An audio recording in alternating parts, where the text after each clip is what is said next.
Hello दोस्तों, good morning. कैसे हैं आप लोग? उम्मीद करते हैं बहुत ही अच्छे होंगे और मन लगाकर अपनी पढ़ाई को जारी रखे होंगे। तो आज का हमारा जो टॉपिक होने वाला है वो क्लास टेंथ को साइंस को लेकर होने वाला है। क्योंकि क्लास टेंथ में साइंस को लेकर बच्चे को बहुत ज़्यादा प्रॉब्लम रहते हैं।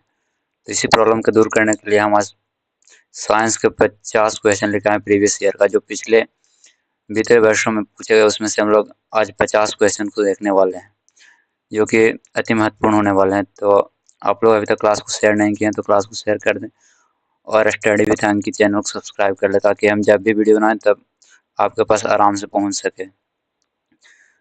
तो आज हम लोग देखिए यहाँ पे लिखा है 50 most important question of class tenth. तो क्लास टेंथ का हम लोग 50 अति महत्वपूर्ण क्वेश्चन देखने वाले हैं। तो बिना देर किए हुए आज तो क्लास को शुरू करते हैं। तो जो हमारा पहला क्वेश्चन है वो पहला क्वेश्चन क्या देखिए, क्वेश्चन नंबर 1 में ही है। बीएससी 2018 में पूछा गया क्योंकि 2018 में बहुत ही टफ एग्जाम हुआ था ऐसा माना जाता है। तो वही क्वेश्चन को हम लोग देखते हैं। कहता है ना, प्रकाश संश्लेषण के लिए आवश्यक गैस कौन सी है? जो प्रकाश संश्लेषण क्रिया पेड़ पौधे में होते हैं तो उसमें आवश्यक गैस कौन सी है? तो प्रकाश संश्लेषण पेड़ पौधे में होता है तो पेड़ पौधा के लिए तो आवश्यक गैस कार्बन डाइऑक्साइड ही है ना। तो इसका राइट आंसर कार्बन डाइऑक्साइड होगा, क्योंकि ऑक्सीजन तो हम लोगों के लिए होता है तो इसका तो ऑक्सीजन होगा नहीं, क्योंकि पेड़ पौधा कार्बन डाइऑक्साइड ही यूज करते हैं। तो जो हमारा राइट आंसर हो जाएगा वो क्या हो जाएगा? कार्बन डाइऑक्साइड हो जाएगा राइट आंसर।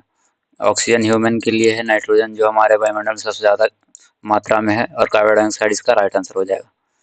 फिर क्वेश्चन नंबर सेकंड में कहता है ना, मानव हृदय में कितने कक्ष होते हैं? दोस्तों इस क्वेश्चन को ध्यान से देखिएगा और क्या कहता है वो देखिए। कहता है ना, मानव हृदय में कितने कक्ष होते हैं? How many chambers are present in human heart? तो हम लोग जानते हैं कि ह्यूमन हार्ट में कितने चेम्बर होते हैं? 4 चेम्बर होते हैं। और 4 चेम्बर कौन कौन होते हैं? तो बायां अलिंद, दायां अलिंद, बायां निलय और दायां निलय, ये 4 चेम्बर्स हमारे हार्ट में होते हैं, हमारे हृदय में होते हैं। फिर क्वेश्चन नंबर थर्ड में कहता है, जो कि बीएसवी 2017 में पूछा गया है। तो क्वेश्चन नंबर थर्ड में क्या कहता है ना, विद्युत धारा की एसआई इकाई क्या है? What is the SI unit of electric current? तो विद्युत धारा के एसआई इकाई जो हमारा होता है वो क्या होता है? विद्युत धारा को हम लोग किस पैमाने में मापते हैं? तो एम्पियर में उसका मेजर करते हैं हम लोग, जैसे कि वजन को किलोग्राम में मापते हैं, वैसे ही यहाँ कह रहा है कि धारा को हम लोग किस में मापते हैं? तो धारा को एम्पियर मापते हैं। बोल्ट बोल्ट को तो विभव में मापते हैं। वाट वाट जो होता है वो हो जाता है शक्ति का। ओम जो होता है वो किसका ऐसा मतलब हो जाता है? रेजिस्टेंस यानी प्रतिरोध का हो जाता है। फिर क्वेश्चन नंबर 4 में कहता है ना, पौधे में जल का परिवहन किस ऊतक द्वारा होता है? कहता है पौधे जो है उसमें जल का परिवहन किस ऊतक द्वारा होता है? तो जल जल का परिवहन हम लोग जानते हैं कि पौधे में किस ऊतक द्वारा होता है? जाइलम द्वारा होता है। सीधी सी बात ऐसे याद रखिएगा ना कि जाइलम, जा मतलब जल, जा मतलब जाइलम, फल मतलब फ्लोएम, एंड फल मतलब भोजन जो पेड़ पौधा को होता है, ऐसा मान लेंगे। तो फ्लोएम का क्या हो जाएगा? यदि पूछेगा हम आपसे कि फ्लोएम ऊतक का कार्य क्या होता है, तो पेड़ पौधे में खाना को पहुंचाना होता है फ्लोएम का कार्य। लेकिन जल का जो परिवहन का कार्य होता है वो जाइलम करता है। और कैम्बियम का काम क्या है? तो कैम्बियम का काम है, जब पेड़ पौधा का मोटाई बढ़ता है ना, तो मोटाई बढ़ने में कैम्बियम ऊतक ही कार्य करता है, जब पेड़ पौधा का मोटाई बढ़ता है तो इसका हमारा राइट आंसर क्या हो जाएगा? जाइलम हमारा राइट आंसर हो जाएगा। फिर क्वेश्चन नंबर 5 में कहता है ना, एसिड का स्वाद कैसा होता है? तो दोस्तों आप लोग को पता होगा कि एसिड का स्वाद कैसा हो, क्योंकि आप लोगों ने कभी कोई ऐसे एसिड वाले चीज़ ज़रूर खाए होंगे। जैसे मैं टमाटर वगैरह ही देख लिया तो उस समय भी एक प्रकार का एसिड ही होता है। तो हम लोग जानते हैं कि एसिड का स्वाद कैसा होता है। तो क्या एसिड का स्वाद मीठा होता है? तो मीठा तो मिठाई का होता है भाई, तो मीठा कैसे इसका आंसर हो सकता है? तो एसिड का स्वाद ही कैसा होता है? खट्टा होता है। तो हमारा राइट आंसर सी हो जाएगा, एसिड का स्वाद कैसा होता है? खट्टा होता है। फिर क्वेश्चन नंबर 6 में देखें, कहता है ना, मानव आँख में प्रवेश करने वाले प्रकाश को कौन नियंत्रित करता है? Which part of controls the amount of light entering the eye? कहता है जो हमारे आँख में प्रकाश प्रवेश करता है, तो प्रवेश करता है तो कितना प्रकाश जाना चाहिए, नहीं जाना चाहिए, कब आँख को बंद होना चाहिए, सब कंट्रोल कौन करता है हमारे आँखों को? तो इसका कंट्रोल करता है कौन? आइरिस करता है। आइरिस को हम लोग और क्या कहते हैं? कमेंट में आप लोग बताइएगा। हम आपको बता दें कि आइरिस को हम लोग और क्या बोलते हैं? परितारिका ही बोल सकते हैं। क्या बोल सकते हैं? परितारिका ही हम लोग बोल सकते हैं। तो हमारा right answer option number B हो जाएगा, आइरिस। फिर आगे बढ़ते हैं क्वेश्चन नंबर 7 में। तो कहता है क्वेश्चन नंबर 7 में ना, देखिए ये भी पीएसपी 2018 का पूछा हुआ क्वेश्चन है। कहता है ओम का नियम किससे संबंधित है? जो ओम साहब का नियम है वो किससे संबंधित है? Ohm's law is related to, तो ओम का जो नियम है ना वो संबंधित है किससे? धारा और विभव से संबंधित है। किससे संबंधित है? धारा और विभव से संबंधित है। क्योंकि ओम का नियम क्या होता है? भी बराबर आई इंटू आर होता है। भी बराबर क्या होता है? आई इंटू आर होता है, ठीक। तो आई इंटू आर जब है तो इसको हम आर जब निकालेंगे तो ये आई डिवाइड में आ जाएगा। तो आर बराबर क्या हमारा फॉर्मूला हो जाएगा? तो आर बराबर जो हमारा फॉर्मूला होगा वी वाई क्या हो जाएगा? आई हो जाएगा हमारा राइट आंसर। तो इसका क्या हो जाएगा? ऑप्शन नंबर बी, धारा और विभव के बीच संबंध को दर्शाता है। फिर क्वेश्चन नंबर 8 में कहता है ना, मानव शरीर की सबसे बड़ी ग्रंथि कौन सी है? मानव शरीर की सबसे बड़ी ग्रंथि कौन सी है? Which is the largest gland in human body? तो हम लोग जानते हैं कि हमारे शरीर की सबसे बड़ी ग्रंथि क्या होती है? यकृत होता है, जिसको हम लोग लीवा बोलते हैं। तो हमारा right answer option number C हो जाएगा, यकृत। क्वेश्चन नंबर 9 में क्या कहता है? कहता है ना, रासायनिक अभिक्रिया में, जो रासायनिक अभिक्रिया है उसमें द्रव्यमान का संरक्षण सिद्धांत किसने दिया था? तो जो रासायनिक अभिक्रिया में द्रव्यमान का संरक्षण सिद्धांत है वो हमारे लेवोजियर साहब ने दिए थे। इन्होंने ये कहा था कि जो रासायनिक अभिक्रिया होता है ना उसमें ना तो द्रव्यमान का उत्पादन होता है, ना ही द्रव्यमान का नष्ट होता है। तो हमारा option number C right answer हो जाएगा, लेवोजियर। फिर क्वेश्चन नंबर 10 में देखते हैं क्या कहता है। कहता है मानव का सामान्य रक्तचाप कितना होता है? जो हमारे ह्यूमन बॉडी है, जो एक स्वस्थ व्यक्ति का यदि ह्यूमन बॉडी होगा तो उसमें जो रक्तचाप होगा, जो ब्लड प्रेशर होगा वो कितना होगा? तो हमारा जो ब्लड प्रेशर होता है वो 120/80 होता है, 120/80 होता है। तो हमारा राइट आंसर हो जाएगा ऑप्शन नंबर सी। फिर देखते हैं क्वेश्चन नंबर 11 में। क्वेश्चन नंबर 11 में कहता है कि श्वसन की प्रक्रिया में कौन सी ऊर्जा निकलती है? जो श्वसन प्रक्रिया है उसमें कौन सी ऊर्जा निकलती है? तो जो श्वसन प्रक्रिया होता है उसमें जो हमारा ऊर्जा निकलता है वो उष्मीय ऊर्जा निकलता है, हीट एनर्जी निकलता है श्वसन प्रक्रिया में। और कौन सी एनर्जी निकलेगा? तो हमारा राइट आंसर क्या हो जाएगा? ऑप्शन नंबर बी, उष्मा ऊर्जा निकलेगा। फिर क्वेश्चन नंबर 12 में कहता है ना, जल का रासायनिक सूत्र क्या है? तो ये तो बहुत ही आसान क्वेश्चन, आप लोग को पता ही होगा कि जल का रासायनिक सूत्र क्या होता है। तो जल का रासायनिक सूत्र होता है H2O। और ये CO2 किसका है? तो CO2 जो है कार्बन डाइऑक्साइड का है, O2 ऑक्सीजन का हो गया, H2SO4, H2SO4 किसका हो गया? सल्फ्यूरिक एसिड का हो गया H2SO4। तो हमारा राइट आंसर क्या हो जाएगा? Option number B, H2O। आगे की ओर हम लोग बढ़ते हैं। तो क्वेश्चन नंबर 13 में कहता है ना, कहता है विद्युत बल्ब में प्रयुक्त फिलामेंट किसका बना होता है? जो विद्युत बल्ब होता है, जो हमारे पहले लाल वाले बल्ब होते थे, अब तो वैसा बल्ब बहुत कम ही देखने को मिलता है। लेकिन जो हमारे पहले वो वाला बल्ब आता था ना उसमें एक, आप लोग देखे होंगे, फिलामेंट लगा रहता था जिससे कि वो जलता था बल्ब। तो वही पूछ रहा कि जो फिलामेंट उसमें लगा होता था ना वो किसका बना होता था? तो हम लोग को पता है कि वो किसका बना होता था? टंगस्टन का बना होता था। टंगस्टन का इसलिए बना होता था ना क्योंकि जल्दी गलता नहीं था, इसका गलनांक बहुत उच्च था, इसलिए राइट आंसर हमारा ऑप्शन नंबर सी हो जाएगा, टंगस्टन। फिर क्वेश्चन नंबर 14 में कहता मलेरिया किस जीव के कारण होता है? जो मलेरिया बीमारी है वो किस जीव के कारण होता है? तो मलेरिया जो बीमारी है वो हमारे प्रोटोजोआ के कारण होता है। किसके कारण होता है? प्रोटोजोआ के कारण होता है। तो हमारा राइट आंसर क्या हो जाएगा? ऑप्शन नंबर सी हमारा राइट आंसर हो जाएगा, प्रोटोजोआ। फिर क्वेश्चन नंबर 15 में कहता है ना, जो कि 2017 में पूछा गया, वो कहता है धातु का उदाहरण कौन सा है? कहता है ना विच इज अ मेटल, इनमें से धातु कौन सी है? तो धातु हम लोग जानते हैं कौन सा हो जाएगा? सोडियम। इसका परमाणु संख्या कितना है? 11। हमारा right answer option number B हो जाएगा, सोडियम। कार्बन क्या है? कार्बन तो अधातु है। कार्बन क्या है? अधातु है। और सल्फर और फास्फोरस तो हमारा क्या हो जाएगा? उपधातु हो जाएगा। तो हमारा right answer option number C हो जाएगा, सोडियम। फिर कहता है ना प्रकाश संश्लेषण किस अंग में होता है? कहता है प्रकाश संश्लेषण किस अंग में होता है? प्रकाश संश्लेषण किसमें होता है? पेड़ पौधे में होता है। तो पेड़ पौधे में कहाँ होता है? तो हम लोग को पता है कि प्रकाश संश्लेषण पेड़ पौधे में कहाँ होता है? लीफ में होता है। कहाँ होता है? लीफ में होता है। लेकिन लीफ में भी पूछ रहा है कहाँ होता है? तो लीफ में यानी पत्ती में क्लोरोप्लास्ट में होता है। किसमें होता है? क्लोरोप्लास्ट में होता है। तो ऑप्शन नंबर सी हमारा राइट आंसर हो जाएगा, क्लोरोप्लास्ट। फिर क्वेश्चन नंबर 17 में कहता है ना विद्युत शक्ति का सूत्र क्या होता है? जो इलेक्ट्रिक पावर का फॉर्मूला होता है वो क्या होता है, what is the formula of electric power. तो इलेक्ट्रिक पावर का जो फॉर्मूला होता है वो होता है पी बराबर आई एस स्क्वायर आर भी होता है और वी इंटू आई भी होता है। तो ए और डी दोनों इसका आंसर हो जाएगा। फिर क्वेश्चन नंबर 18 में कहता है कौन सा अम्ल पेट में पाया जाता है, कौन सा ऐसा अम्ल है जो हमारे पेट में पाया जाता है। Which acid is found in our stomach. तो स्टोमच में जो हमारा पाया जाता है वो कौन सा एसिड पाया जाता है, हाइड्रोक्लोरिक एसिड। इसका वर्क क्या होता है, इसका वर्क होता है कि जो हम लोग खाना खाते हैं उसका सही तरह से पाचन करना इसका मेन वर्क होता है हाइड्रोक्लोरिक एसिड का। तो हमारा right answer option number C हो जाएगा। फिर क्वेश्चन नंबर 19 में कहता है मानव में मूत्र का निर्माण किस अंग में होता है। तो हम लोग को पता है कि जो ह्यूमन बॉडी में यूरिन का जो निर्माण होता है वो ब्रेक में होता है, किस में होता है, ब्रेक में होता है।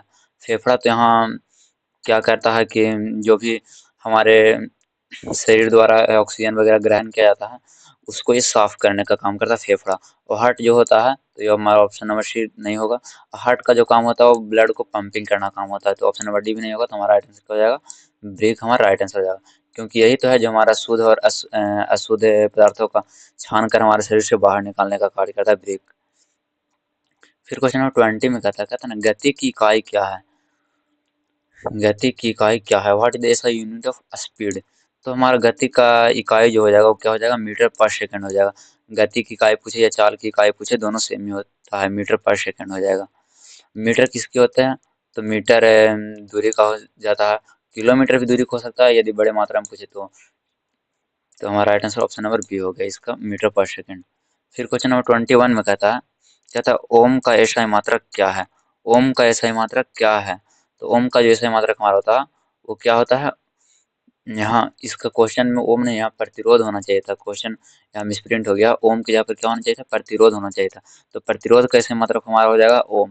बोल्ट किसका होता है, तो बोल्ट विभवांतर का होता है, किसका होता है, विभवांतर का होता है। एम्पियर होता है धारा का, धारा का हो जाएगा एम्पियर। और वाट किसका होता है, तो वाट होता है शक्ति का, किसका होता है, शक्ति का। तो हमारा जो ऑप्शन नंबर सी होगा वो राइट आंसर हो जाएगा। आप लोग बताइएगा कि ज़्यादा स्पीड तो हम नहीं चल रहे हैं। यदि आप लोग को अच्छा लगे तो वीडियो को लाइक करते रहिएगा और चैनल को सब्सक्राइब कर लीजिए और ज़्यादा से ज़्यादा अपने दोस्तों के साथ शेयर करते रहिएगा। आगे हम लोग बढ़ते हैं क्वेश्चन नंबर 22 में। कहता है ना गति का सूत्र क्या है, गति का सूत्र क्या होता है, what is the formula of speed. तो जो गति का सूत्र होता है वो क्या होता है, तो गति का सूत्र हमारा होता है गति पूछे या फिर चाल पूछे दोनों का क्या हो जाएगा, दूरी बटे समय हो जाएगा। क्या हो जाएगा, दूरी बटा समय। फिर क्वेश्चन नंबर 23 में कहता है धातुओं में ऊष्मा का सुचालक कौन होता है।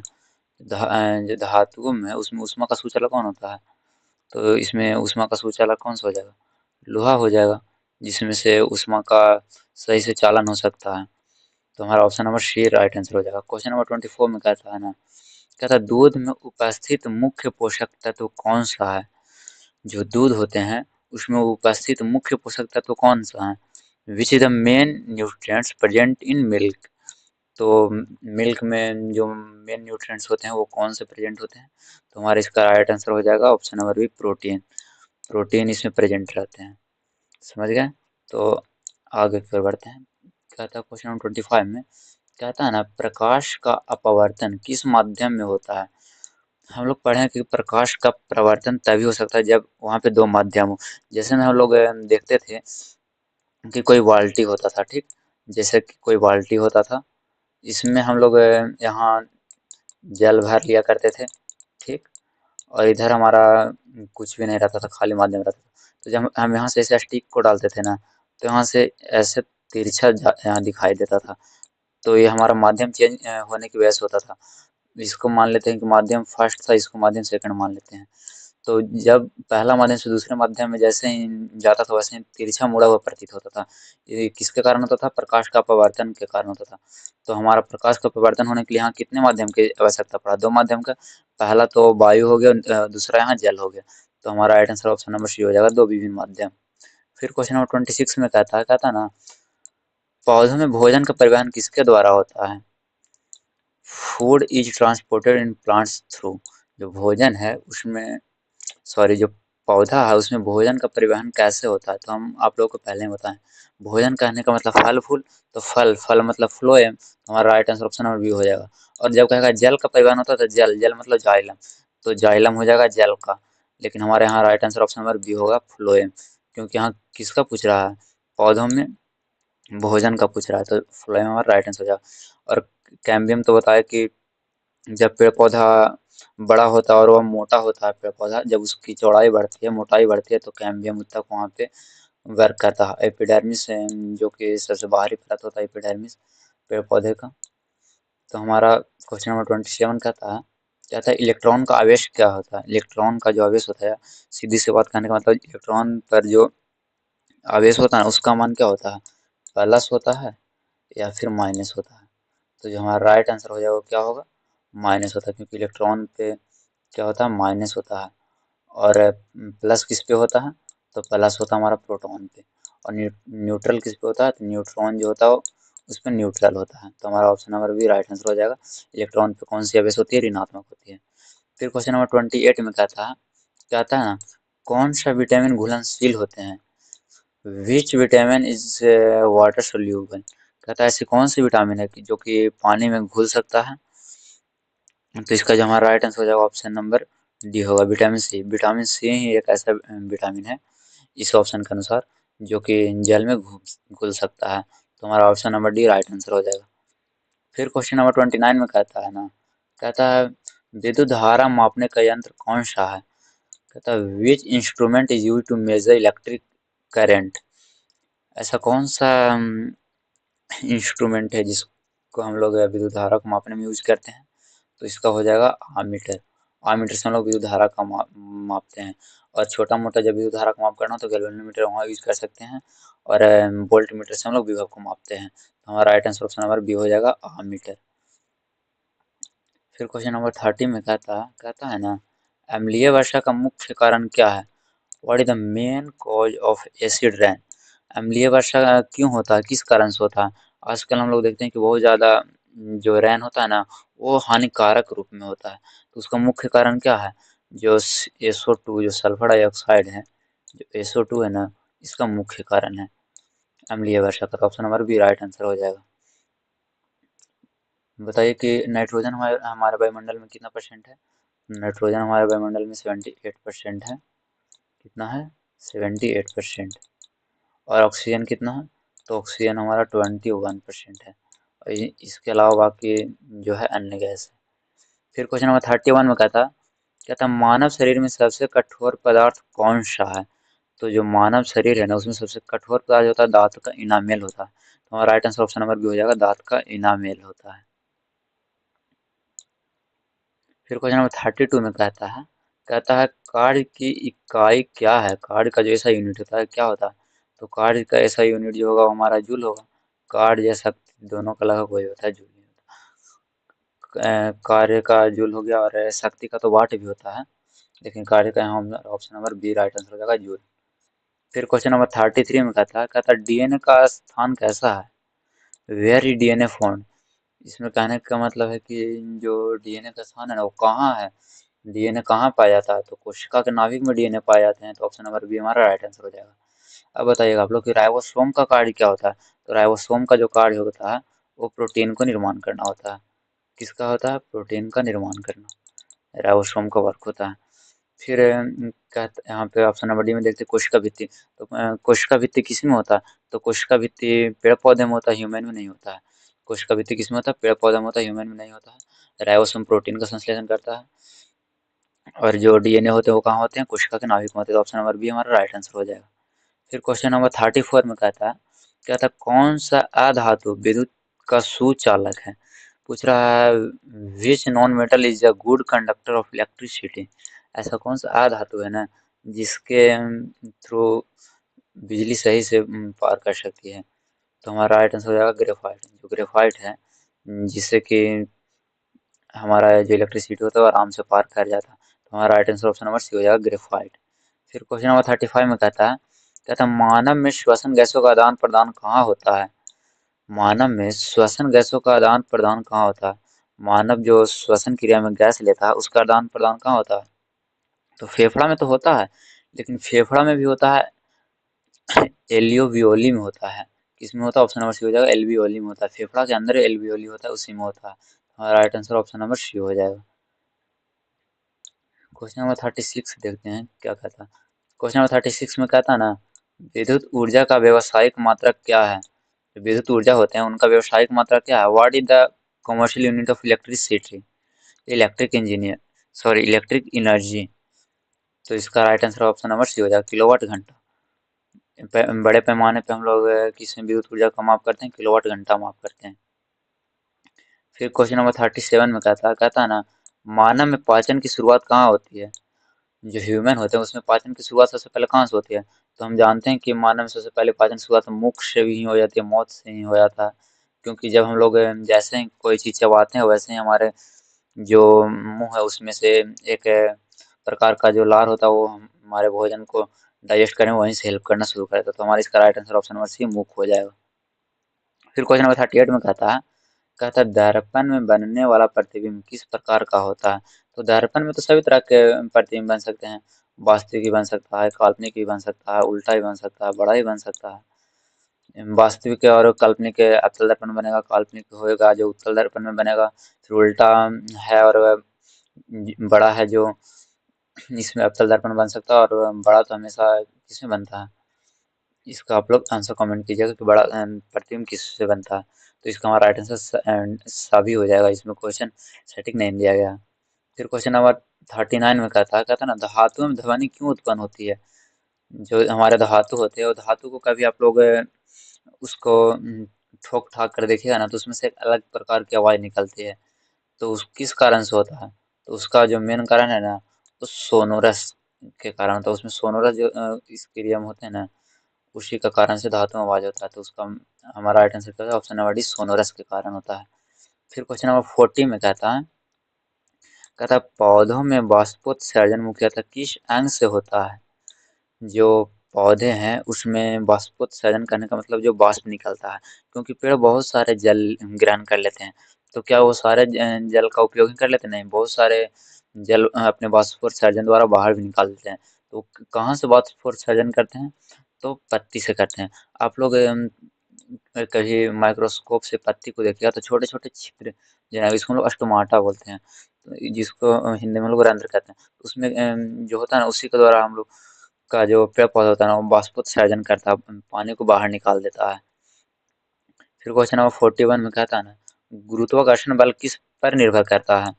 Gravitational force depends on. तो जो गुरुत्वाकर्षण बल है वो किस पर निर्भर करता है? तो ये निर्भर करता है द्रव्यमान पर। क्योंकि हम अक्सर अपने दैनिक जीवन में भी देखा करते हैं कि जिसका जितना ज़्यादा द्रव्यमान होता है उतना जल्दी पृथ्वी की ओर खींचा चला आता है। कभी हम लोग एक प्लास्टिक को ऊपर फेंक कर देखे हैं तो हम लोग ये नोटिस करेंगे कि उसको आने में बहुत ज़्यादा समय लग जाएगा, पृथ्वी तक आने में उसको बहुत ज़्यादा समय लग जाएगा ऊपर से। लेकिन यही जब हम लोग किसी बॉल को ऊपर की ओर फेंकते हैं तो उस प्लास्टिक की अपेक्षा कम समय में नीचे चला जाएगा बॉल। तो किसके कारण हुआ? द्रव्यमान के कारण हुआ, क्योंकि जो बॉल होते हैं उनका द्रव्यमान प्लास्टिक की अपेक्षा अधिक होता है। तो अधिक द्रव्यमान रहने पे क्या होता है कि गुरुत्वाकर्षण बल अधिक लगता है। तो हमारा right answer option number B हो जाएगा, द्रव्यमान। फिर क्वेश्चन नंबर 42 में कहता है कोशिका का पावर हाउस किसे कहते हैं? कोशिका का पावर हाउस किसे कहते हैं? तो जो कोशिका का पावर हाउस है ना वो हम लोग माइटोकॉन्ड्रिया को बोलते हैं। किसको बोलते हैं? माइटोकॉन्ड्रिया को। माइटोकॉन्ड्रिया को इसलिए बोलते हैं क्योंकि जो भी हमारा एनर्जी होता है ना वो कोशिका में माइटोकॉन्ड्रिया में ही स्टोर रहते हैं। किसमें रहते हैं? माइटोकॉन्ड्रिया में। और माइटोकॉन्ड्रिया के बारे में एक बात आप लोग जान लीजिएगा कि माइटोकॉन्ड्रिया का जो आकार होता है ना वो हर समय बदलता हुआ दिखाई पड़ता है, कभी वह स्थिर नहीं होता है। स्थिर होगा बहुत कम समय के लिए और फिर वह अपने आकार को चेंज कर लेता है। तो आकार इसका बदलते रहता है और इसको क्या कहा जाता है? कोशिका का पावर हाउस कहा जाता है। राइबोसोम तो बताया कि राइबोसोम जो होता है वो प्रोटीन का संश्लेषण करता है। और नाभिक में क्या होता है? तो जो हमारा नाभिक में होता है ऊपर क्या बताए थे? बाकी क्वेश्चन नंबर 42 का ऑप्शन नंबर डी में कहता है लाइसोसोम। लाइसोसोम का जो वर्क होता है ना वो होता है कि जब कोई कोशिका काम करने लायक ना हो तो उस पर ये एक प्रकार का एसिड या एंजाइम उस पर छिड़क देता है, जिसके कारण वो कोशिका मर जाते हैं और फिर हमारे कोशिका से बाहर निकल जाते हैं। तो लाइसोसोम का वर्क होता है कि जो भी कोशिका में कोई वैसा पदार्थ है जो कि काम ना कर रहा हो, तो उसपे ये एक प्रकार का एंजाइम छिड़ाकर उससे कोशिका से साफ कर देता है। इसी को हम लोग इसी कारण से आत्महत्या की थैली भी लाइसोसोम को बोलते हैं। लाइसोसोम को क्या बोलते हैं? आत्महत्या की थैली। क्योंकि जब वो लोग को मारता है तो खुद भी लाइसोसोम जो होता है वो मर जाता है, इसीलिए इसको हम लोग लाइसोसोम कहते हैं। तो इसका हमारा राइट आंसर हो जाएगा, कोशिका का पावरहाउस किसे कहते हैं? तो माइटोकॉन्ड्रिया कहते हैं। Option number C right answer हो जाएगा। फिर क्वेश्चन नंबर 43 में कहता अल्कोहल का सामान्य सूत्र क्या है? जो अल्कोहल होते हैं उनका सामान्य सूत्र क्या होता है? तो हम लोग जानते हैं कि अल्कोहल का सामान्य सूत्र क्या होता है? तो CnH2n क्या होता है? CnH2n plus 1 OH। OH group जोड़ देते कौन सा ग्रुप कहोगे? अल्कोहल कहोगे। तो ऑप्शन नंबर सी हमारा राइट आंसर हो जाएगा। एल्डिहाइड का क्या होता है? तो एल्डिहाइड का CHO होता है। और बहुत सारा क्रियाशील समूह है, यहाँ पे लिखना तो उतना पॉसिबल नहीं, लेकिन आप लोग इतना जान लीजिए भी कि अल्कोहल का सामान्य सूत्र क्या होता है? तो CnH2n+1 OH होता है।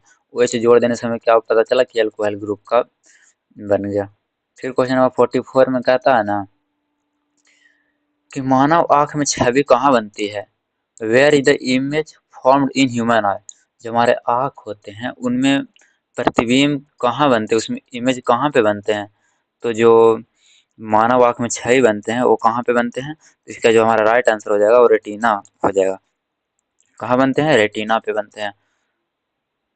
हमारा option number C right answer हो जाएगा।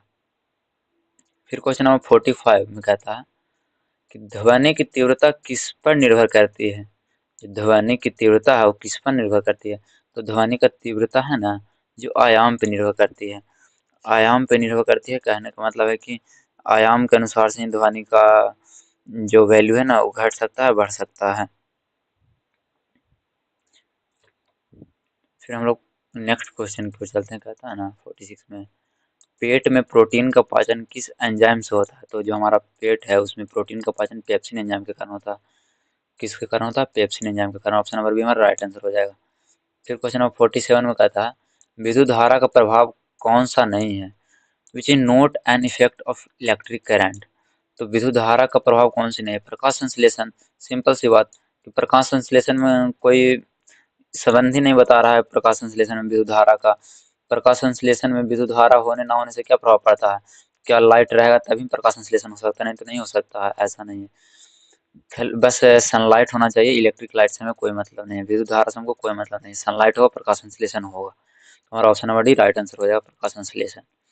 फिर क्वेश्चन नंबर 48 में कहता है ना मानव में वृद्धि हार्मोन किस ग्रंथि से स्रावित होता है? तो जो मानव है उनमें वृद्धि हार्मोन किस ग्रंथि से स्रावित होता है? तो पीयूष ग्रंथि यानी पीयूषिका से स्रावित होता है। किससे स्रावित होता है? पीयूष ग्रंथि से स्रावित होता है। हमारा right answer option number B हो जाएगा। फिर क्वेश्चन नंबर 49 में कहता धातु और अधातु अलग करने की विधि क्या कहलाती है? यहाँ होना चाहिए था धातु और अधातु ने, यहाँ होना चाहिए था अयस्क। क्या होना चाहिए था? अयस्क, जिसको हम लोग और बोलते हैं। यहाँ पे होना चाहिए था ना कि धातु और अयस्क जो एक दूसरे से अलग करते हैं, या अयस्क से हम लोग धातु को निकाल लेते हैं। इसको अलग करने की विधि को क्या कहते हैं हम लोग? तो इसको अलग करने की विधि को हम लोग क्या कहते हैं? निष्कर्षण कहते हैं। क्या कहते हैं? निष्कर्षण कहते हैं। ऑप्शन नंबर सी हमारा राइट आंसर हो जाएगा। फिर हम लास्ट क्वेश्चन देखते हैं। कहता है ना पर्यावरण में सबसे अधिक मात्रा में पाई जाने वाली गैस कौन सी है? ऐसा कौन सी गैस है जो हमारे पर्यावरण में सबसे अधिक मात्रा में पाई जाती है? तो हमारे सबसे अधिक मात्रा में कौन सी गैस पाई जाती है? तो हमारा राइट आंसर हो जाएगा नाइट्रोजन। नाइट्रोजन कितना पाया जाता है? 78% पाया जाता है भाई, अकेले 78% है, समझ सकते हो। और यहीं हम लोग ऑक्सीजन की बात करें तो ऑक्सीजन कितना है? 21%। देख लो भाई क्या हाल है। अगर अगर और हम लोग पेड़ पौधों को काटते चले जाएंगे तो ऑक्सीजन और भी कम जाएगा। इसलिए हम लोग को पर्यावरण को बचाना और ऑक्सीजन को बचाना, ताकि हम लोग सही से यहाँ पे जीवन यापन कर सके पृथ्वी पे। नहीं तो फिर हम लोग को भी पता ना कब जिंदगी का अंत हो जाएगा, कोई पता नहीं चलेगा। तो आज हम लोग 50 क्वेश्चन कर लिए हैं। तो वीडियो कैसा लगा हो? अच्छा लगा तो लाइक और सब्सक्राइब जरूर कीजिएगा चैनल को। जब तक के लिए जय हिंद, जय भारत। फिर मिलते हैं।